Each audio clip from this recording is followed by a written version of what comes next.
Buenas noches, compañeros y compañeras. Mi nombre es Clarinés Leal y pertenezco al grupo colaborativo número 4.A.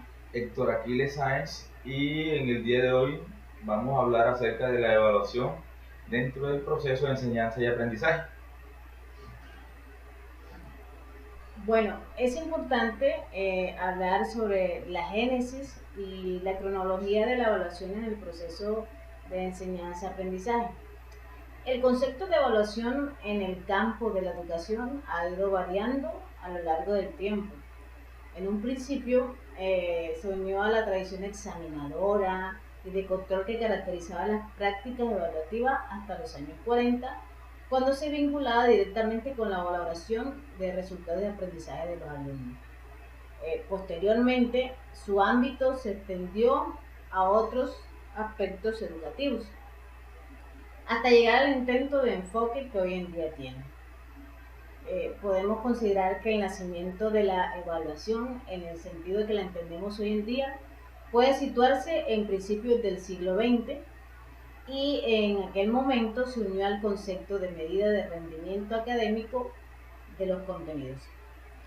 El interés radicaba básicamente en la comprobación de la eficacia de lo que enseñaba y en la lógica del momento. Ello comportaba objetos de datos cuantitativos y en esta época los términos media y evaluación eran conceptos intercambiables. Medida y evaluación, perdón. Eh, Como se dijo anteriormente, la evaluación se había centrado exclusivamente en formular juicios sobre sujetos de manera individual. En los años 30 y principios de los 40, Tyler desarrolla el primer modelo de evaluación orientada en objetivos. Este modelo surgió de la investigación de los 8 años, 8-Year Study, en 1942, y posteriormente, durante el periodo comprendido entre 1957 y 1972, se produce un incremento de la presión por la rendición de cuentas que alcanzaba su máximo esplendor a finales del siglo LX, con la aparición de un nuevo movimiento que vino a denominarse la era de la responsabilidad. Este periodo es conocido por Stufenbiel y Schiffer en el 2005 como la época del realismo. Por Guba y por Lincoln, la tercera generación de la evaluación del juicio. Se caracterizaba fundamentalmente por reconocer la responsabilidad personal que tenía el docente sobre el logro de los objetivos establecidos. Es importante decir que nosotros hemos considerado a partir de este ejercicio, de esta dinámica, que han existido 5 generaciones del proceso del concepto de evaluación.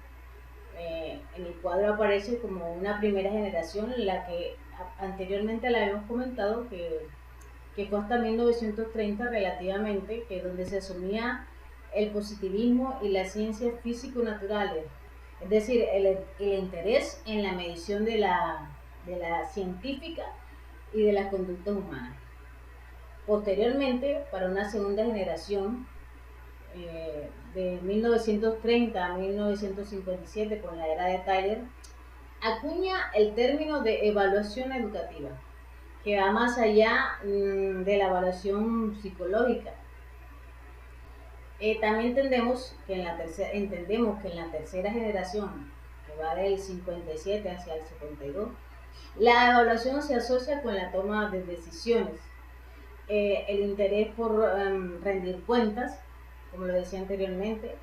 El alumnado seguía siendo sujeto directo de la evaluación, pero además también el profesorado, los medios y los contenidos, las experiencias también estaban relacionadas con las exigencias que había para la corresponsabilidad que debía haber en ese sentido. Para una cuarta evaluación, generación de la evaluación de 1973, se produce una eclosión de modelos de evaluación. Entre esos modelos aparecen los cualitativos, impregnados por la lógica del constructivismo. El interés se basa en la comprensión y reconstrucción de los acontecimientos educativos. Posteriormente, y como lo hemos conocido ahora, se habla de una generación de evaluación por competencia, que es un proceso de retroalimentación y de idoneidad y certificación de los aprendizajes. Es importante decir que es importante decir que para el caso de la primera generación se hace a través de la aplicación de instrumentos de forma técnica. Hasta 1930 se refería a eso. En la era de Tyler se mide más a partir de la propuesta del currículo en términos de conducta.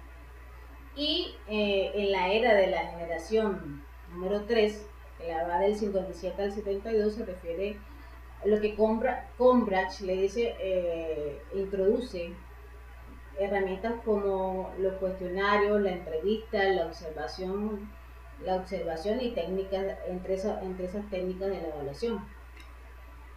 Para la cuarta generación se tienen en cuenta, es necesario fomentar el intercambio de opiniones, valores, experiencia entre los participantes de un programa a través de la utilización de métodos participativos. En el caso de la evaluación por competencias, se tiene en cuenta para la dimensión cognitiva los test de conocimiento. En relación a la dimensión se tiene en cuenta también la dimensión instrumental, la observación de prácticas, y para la dimensión actitudinal la observación de la conducta. Es importante que hagamos algunas concepciones de la evaluación, algunos conceptos que algunos autores a través de la historia nos han ido aportando. Cabe decir que estos pues han sido en su momento histórico que han hecho aportes.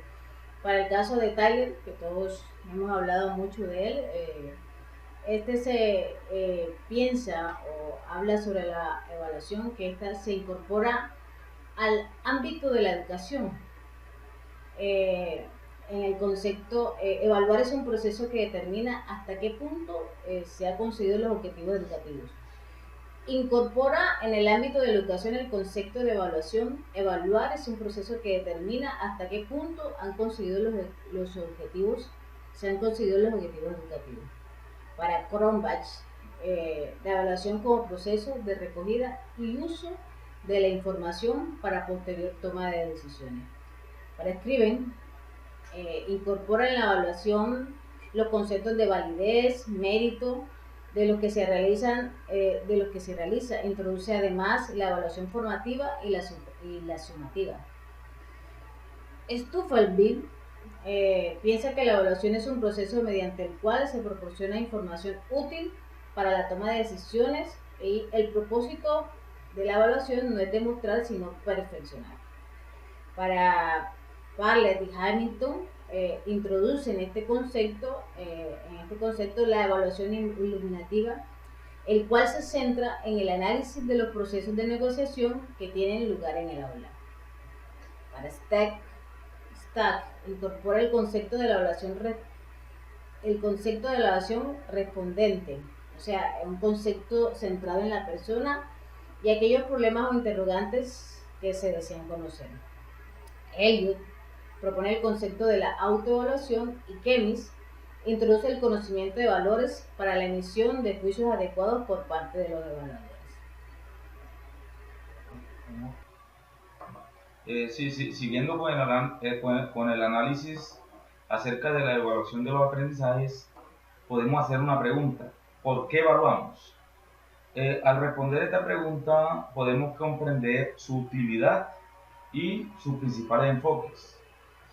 Cabe resaltar que un enfoque no excluye a los otros necesariamente, pero conviene distinguir con precisión por qué cabe enfocar la evaluación de manera mucho más precisa según cada uno de estos planteamientos. Entonces, el primer enfoque de la evaluación es la evaluación inicial o diagnóstica. ¿En qué consiste esta evaluación? Su objetivo es ajustar el punto de partida del proceso de enseñanza al grupo de clase. La recogida de información se focaliza en los siguientes aspectos. 1. Comprobar si los alumnos poseen los conocimientos y habilidades previos, necesarios y requeridos para el inicio del proceso de aprendizaje que se ha planificado.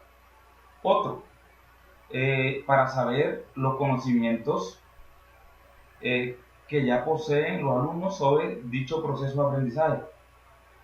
Recordemos que estamos en una etapa donde no se ha iniciado dicho proceso. Entonces, ¿qué ocurre? Con respecto a estos resultados, podemos tomar decisiones. ¿Cómo qué decisiones?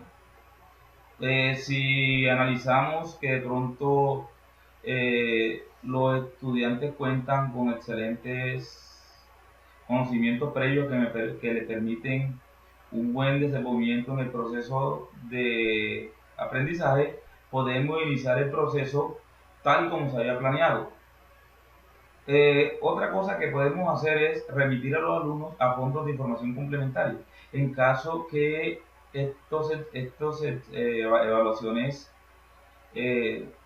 diagnósticas me arrojen que de pronto los estudiantes tienen algún tipo de falencia. ¿Y a qué me lleva esto? A introducir cambios en el contenido del proceso educativo, porque yo tengo que iniciar dicho proceso basado en estas evidencias. Otro enfoque de evaluación que podemos encontrar es la evaluación formativa. El objetivo fundamental de este tipo de evaluación es determinar el grado de adquisición de los aprendizajes. ¿Para qué? Para ayudar a orientar y prevenir tanto al profesor como a los alumnos del proceso de aprendizaje. Entonces, ¿cuál es la finalidad de esta evaluación? Es informar a los alumnos de sus aciertos, errores o lagunas, de manera que la retroalimentación informativa les permita reconducir sus futuras actuaciones. Esta retroalimentación también puede ser muy enriquecedora para el profesor, sobre todo cuando analiza los resultados a nivel de grupo y observa los puntos de dificultad, tanto con respecto a los contenidos como a los procesos mentales implicados. Este tipo de evaluación requiere realizar la recogida de información con más frecuencia que la evaluación diagnóstica o la sumativa que veremos a continuación. Entonces, ¿qué se hace con los resultados de esta evaluación? Primero, informar a los alumnos. Entonces, realizar una puesta en común entre profesor y alumno, atendiendo a las dificultades y haciendo sugerencias para futuras actuaciones. Lo importante es que la reflexión y el análisis que se haga sobre esta información sirva de guía y de orientación, o sea, que eso no se quede en el papel, que eso trascienda. Por último, nos podemos encontrar con la evaluación sumativa. Esta evaluación tiene una finalidad, ¿cuál es? Es la asignación de puntuaciones o calificaciones a los alumnos y la certificación de la adquisición de determinados niveles para poder seleccionarlos. La función de esta evaluación es más social que pedagógica, ya que se trata de determinar si los sujetos reúnen las condiciones necesarias para la superación de un determinado nivel. Cabe decir que este tipo de evaluación se identifica más con el tipo de evaluación tradicional. Pero por otro lado, la información que proporciona esta evaluación también puede producir una retroalimentación. En cierta medida, esta retroalimentación beneficia directamente al alumno. ¿Qué ocurre? Con esta retroalimentación se podrá ocasionar cambios o modificaciones para nuevos desarrollos de currículums para los alumnos de cursos posteriores, pero no incidirá en la mejora de los propios alumnos. Es decir, que cuando se analizan los resultados de esta evaluación, ya no se puede retroalimentar al alumno actual, sino que eso queda para futuras formaciones. Siguiendo con la temática de la evaluación, tenemos que hablar de las técnicas e instrumentos de la misma. Por un lado, en el cuadro que ustedes pueden observar, valga la redundancia, tenemos la observación como técnica, que es un método de la evaluación cuando existe un ejercicio de voluntad y una intencionalidad dirigida al objeto del conocimiento, es la captación inmediata del objeto, la situación y las relaciones que se establecen. Los mayores problemas que se presentan en este modo de medición se refiere a la objetividad y a la significación del observado. Es decir, que puede ser una técnica subjetiva en cuanto a lo que se observa, puede tener íntimamente la apreciación es del observante. Tanto en los aprendizajes comprendidos como en los contenidos procedimentales, como en los actitudinales, es casi imposible medir las adquisiciones con el tipo de pruebas más difundidas, como los exámenes o escrito o cualquiera de estas otras formas. Por eso la observación tiende a ser una técnica importante en este sentido. La evaluación puede darse mediante los siguientes procedimientos. Observar al alumno en plena actuación y así describir o juzgar su comportamiento. Examinar la calidad del producto que resulta de un proceso. Pedir opiniones a los pares o preguntar la opinión del individuo. Sin embargo, la principal ventaja de esta técnica es que proporciona el medio más alto para evaluar conductas importantes que de una u otra manera quedarían perdidas a la hora de tomar decisiones calificadoras. Dentro de los instrumentos que se pueden utilizar para recoger este tipo de información de la técnica en la que estamos hablando se encuentran los registros, las listas de cotejo y las escalas. La otra técnica que tenemos registrada para la evaluación es la entrevista. La entrevista permite el contacto personal con otros. Mediante ella se puede recoger información a través de preguntas sobre determinados aspectos, conocimientos, creencias, intereses u otras, que se quiere conocer con fines evaluativos, de acuerdo a los propósitos que se tengan. En este aspecto académico, en este aspecto el académico debe usarse con frecuencia en las evaluaciones progresivas a lo largo del proceso de aprendizaje y también para explorar expectativas de conocimiento. Se pueden utilizar en guías de preguntas o portafolios.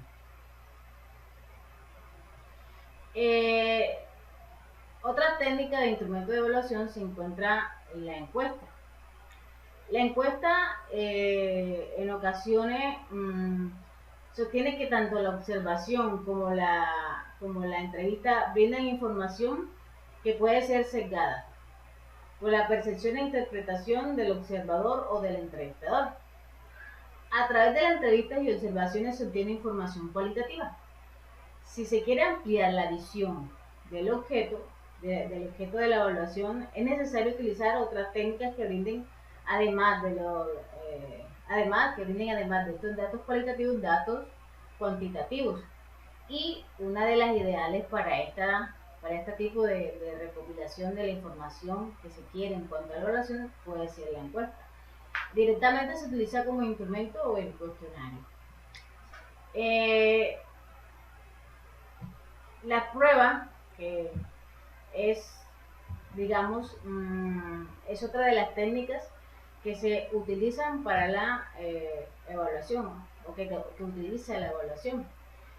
Las pruebas escritas son los instrumentos en los cuales las preguntas formuladas por el docente son respondidas por el estudiante de la siguiente manera: identificando, marcando la respuesta correcta, construyendo la respuesta, la cual se expresa a través de un ensayo con posiciones, o utilizando una combinación de las dos modalidades anteriores. Esta forma de responder las pruebas escritas permiten clasificarlas en objetiva o en ensayo o en ambas, o en mixtas. El hecho es que sean escritas no garantiza que este tipo de pruebas sean mejores o peores que otras en términos de calidad y eficiencia. No obstante, presentan una ventaja importante con respecto a las orales, ya que las respuestas escritas permiten ser analizadas y calificadas de mejor manera que las habladas, o sea, es más fácil compilar la información sobre lo que se quiere evaluar a través de pruebas escritas. Continuando con la presentación, ahora vamos a ver la evaluación de objetivos versus la evaluación de competencias. Pero antes de eso, es preciso destacar que la evaluación de competencias busca desarrollar las dimensiones afectivas, cognitivas y actuacional de los alumnos y además proporcionar retroalimentación y aspectos a mejorar.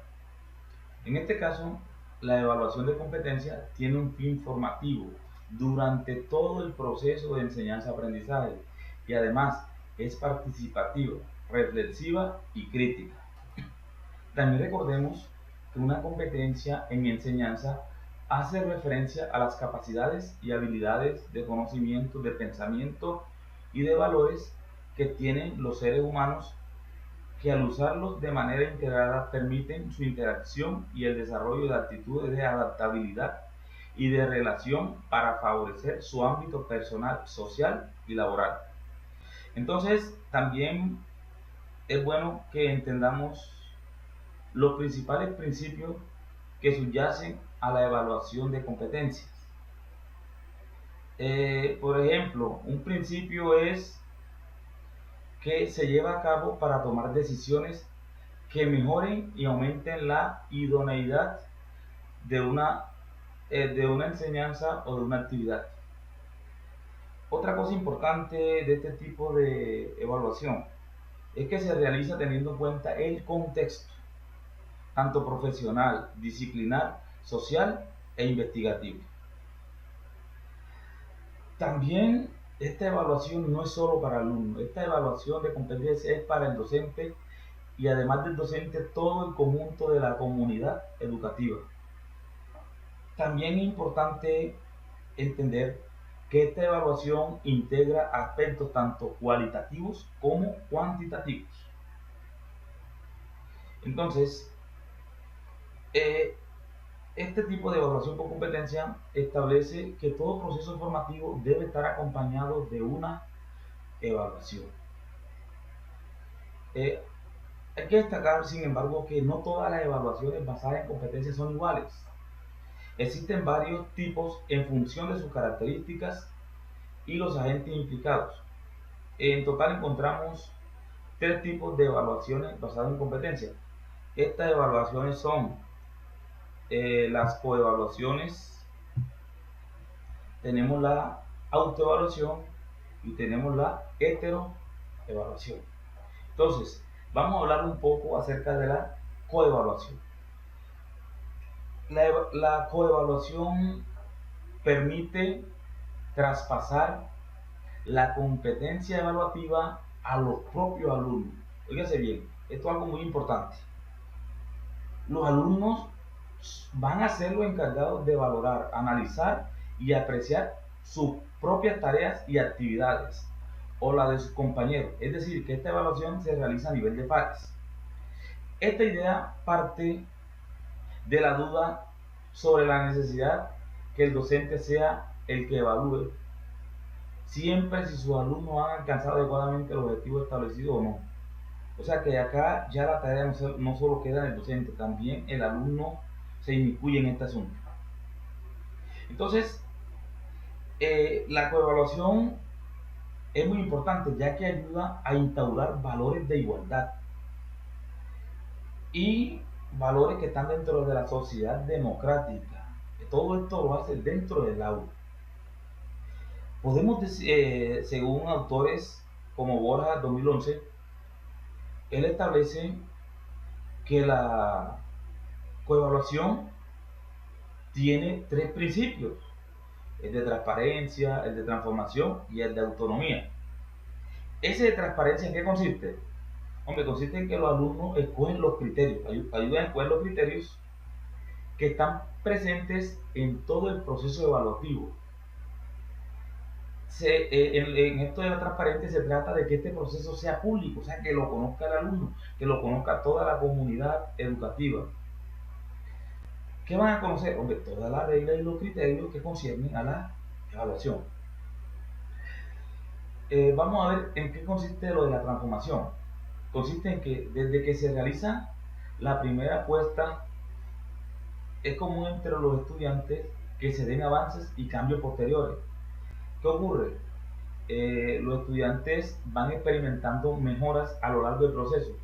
La identificación de fortalezas y debilidades permite a los alumnos lograr el mejoramiento continuo, y la coevaluación permite que entre todos la identifiquen. O sea, no hablemos tanto de errores, sino oportunidades de mejora.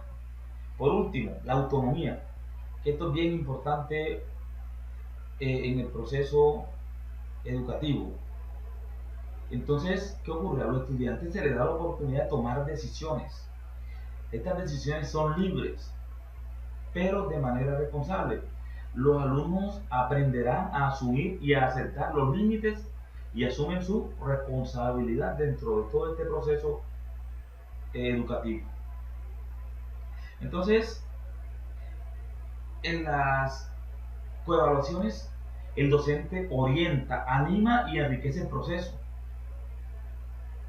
Significa esto que en una coevaluación el profesor y el alumno evalúan en común las actividades o el rendimiento de los alumnos. Ahora veamos lo de la autoevaluación.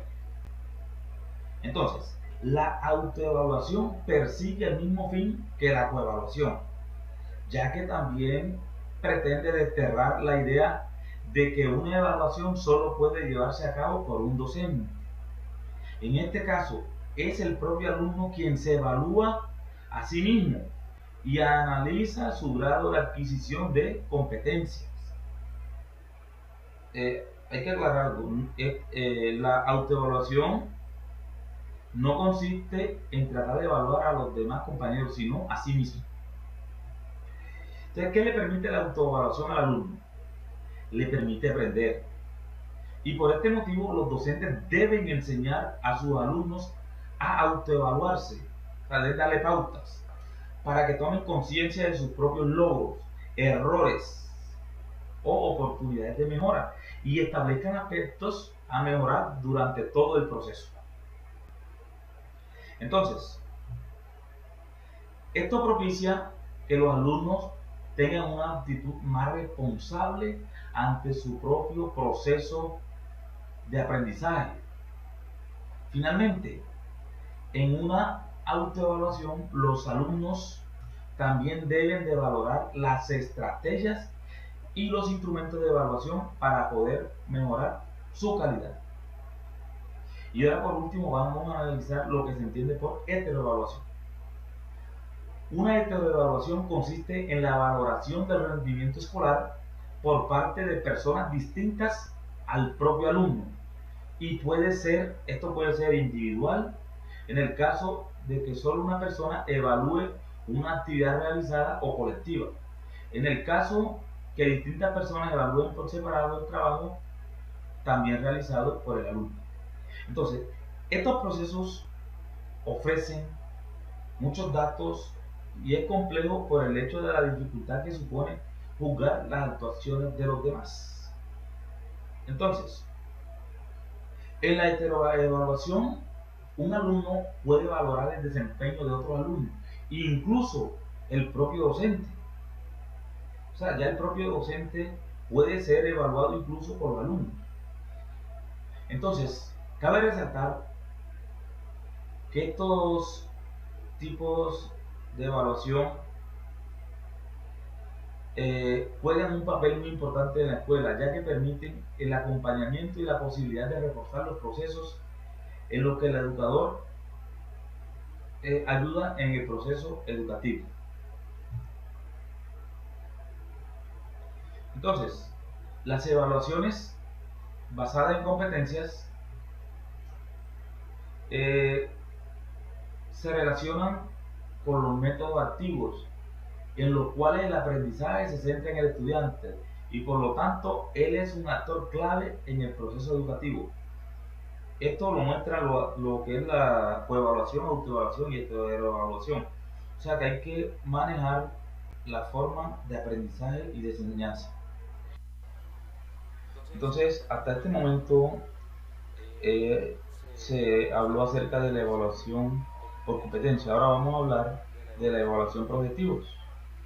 Entonces, cabe resaltar que este modelo también se le conoce como modelo tayloriano y se enmarca dentro de un paradigma cuantitativo, donde la finalidad es la medición del logro de objetivos y el contenido de la evaluación son los resultados. Entonces, este modelo utiliza objetivos medibles como parámetros comparativos, para la cual utiliza diseños experimentales y cuasi experimentales, ya que esto le permite medir el alcance de los cambios. Entonces, también hay que añadir que este modelo considera que cualquier evidencia válida sobre el comportamiento o el rendimiento de los alumnos proporciona un método evaluativo apropiado. En esencia, en este modelo, la utilización de los test y pruebas estandarizadas para la recolección de información se utiliza. Entonces, el procedimiento para la evaluación de objetivos la podemos sintetizar de la siguiente manera. 1. En este modelo se reconoce las metas u objetivos que el programa espera promover y alcanzar. Se ordenan los objetivos de modo jerárquico. Además, se definen los objetivos en términos de comportamiento. También se establecen condiciones en las cuales puede ser demostrado la consecución de los objetivos.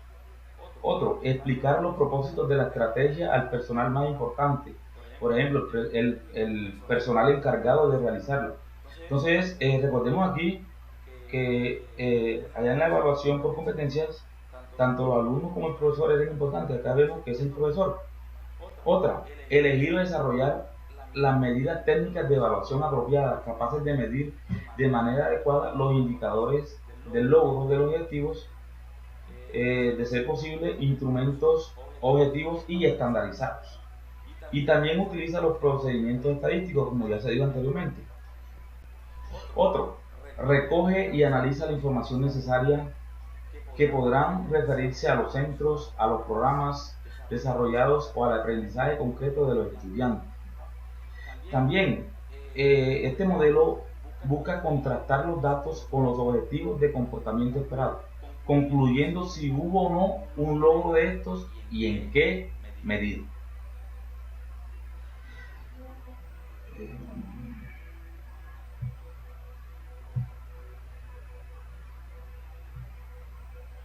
Ahora sí, por último, vamos a mirar una tabla donde vamos a hacer la comparación entre estos dos modelos, de acuerdo a preguntas que se suelen hacer cuando se está enfrente a una posible evaluación.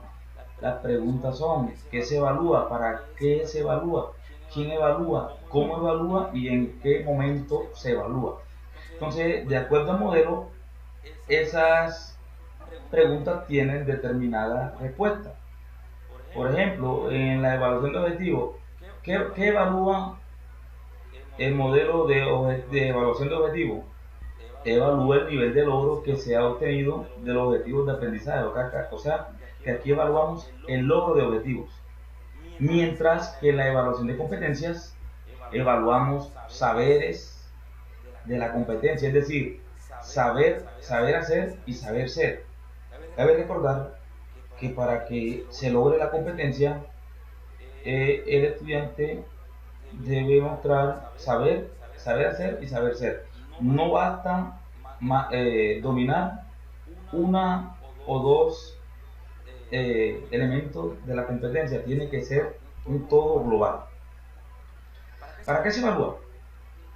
La evaluación de objetivos evalúa el nivel de congruencia entre los objetivos de aprendizaje y su logro. Por lo tanto, en contraposición, La evaluación de competencias, ¿para qué evalúa? Evalúa para mejorar los procesos de aprendizaje de los estudiantes. Es decir, que la evaluación de competencias permite retroalimentar. Entonces, cuando se retroalimenta, se pueden superar las dificultades. ¿Quién evalúa? En el modelo de evaluación de objetivos, el maestro es el único que evalúa. Mientras que en el modelo con competencia, no solo los maestros evalúan, también lo hacen los estudiantes. También lo pueden hacer los padres de familia, las autoridades, una serie de personas o de entidades que pueden integrar la evaluación. O sea que la evaluación acá es más completa. ¿Cómo evaluar?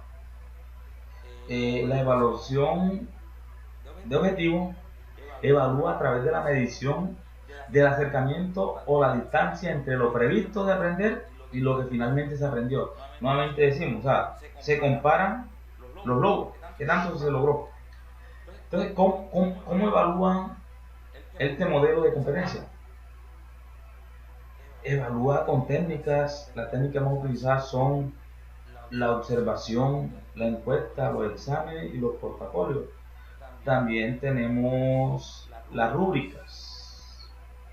O sea que acá en los modelos de objetivos, la evaluación más que todo es con pruebas estandarizadas.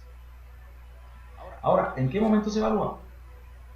La evaluación de objetivos evalúa al final, ¿alcanzó o no los objetivos? Mientras que la evaluación de competencias, la evaluación, primero que todo, la evaluación es continua. Primero, una evaluación diagnóstica para ver cuál es el estado actual del entorno y de los estudiantes. Luego, una evaluación formativa durante todo el proceso. Esa evaluación formativa me permite retroalimentar e ir subsanando las deficiencias. Y por último, tenemos la evaluación que permite la promoción y la acreditación.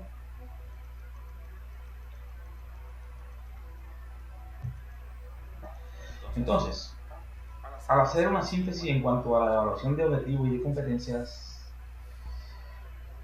¿qué podemos decir? Primero todo, podemos decir que pasar de un sistema de evaluación de objetivos a competencias no es solo un cambio de nombre, porque a veces en la comunidad educativa se cree que es lo mismo que se hacía anteriormente y que solo un cambio de nombre de estándar. No, tiene que existir un cambio de paradigma teológico, es decir, en cuanto a los fines, lo metodológico. No podemos enseñar de la misma manera.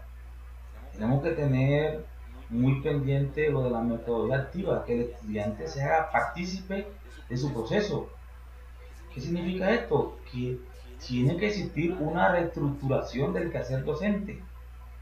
O sea, primero que todo, empezar por nosotros, crear nuestras competencias docentes.